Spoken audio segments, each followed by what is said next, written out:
I should trust you, sir. I should be able to trust you. You're a police officer. But you're saying I'm supposed to know your intent. I don't know your intent. It's true. But I'm telling you, I'm not. No offense, they're not saying you're lying to me. People lie to me all the time. Yeah, of course. People say, oh, I'm not doing it. That doesn't mean it's not true. Yeah, but you're like, you want me to sit down. You know, there's no need for me to sit down, man. Come on.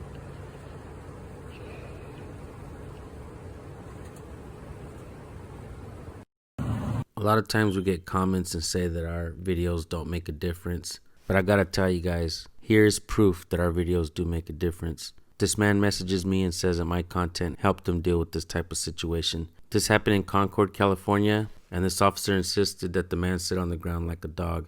After full compliance with the first officer, including a Terry frisk, he demanded that the man sit, something the man can't do when all of this is just a registration issue. Listen how the officer says that he doesn't need the man to trust him. If there is a disconnect between police and the people, at this point it's not coming from the people anymore.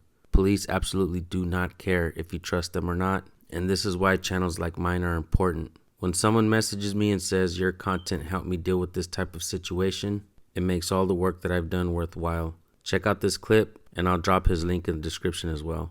Thank you guys. Okay, that's what they say. What was your name, sir? Badge number? 571. All right. Why did you want me to sit down? For your safety? So you feel I'm a threat? Never know, sir. I'm not a threat, sir. I have no malicious intent. I can't speak to your intent, sir. Yeah, but we're people. We could. You want me to trust you? You should trust me as well.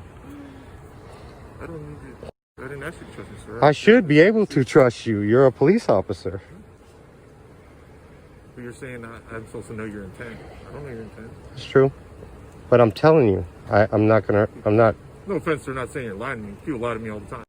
Yeah, of course. People say, oh, I'm not doing it. That doesn't mean it's not true. Yeah, but you're like, you want me to sit down. You know, there's no need for me to sit down, man. Come on.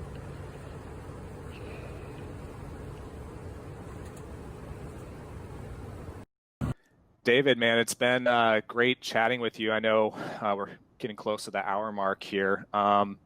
Just a couple last questions for you.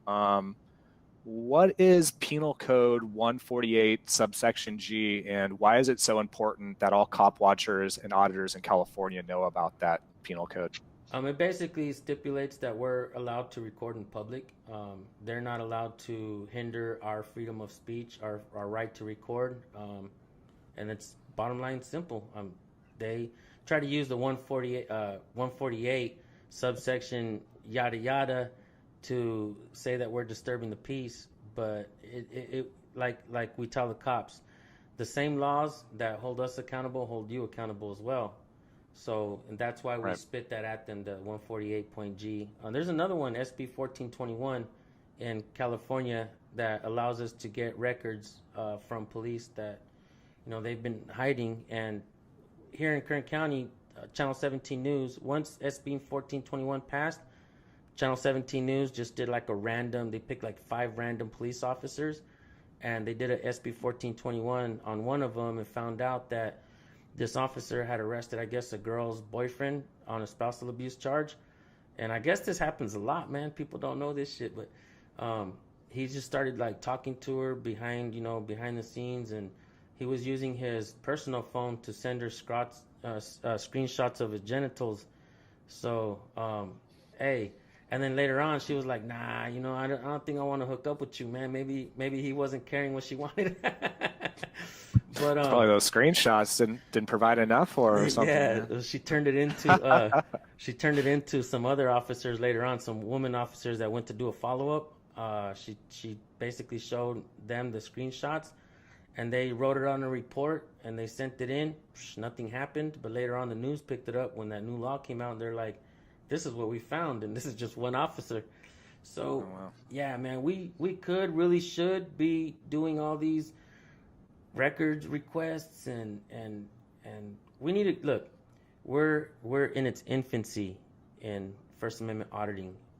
We have not even begun to scratch the surface of what we can do as a society to change things, to hold public officials accountable. We're in its infancy.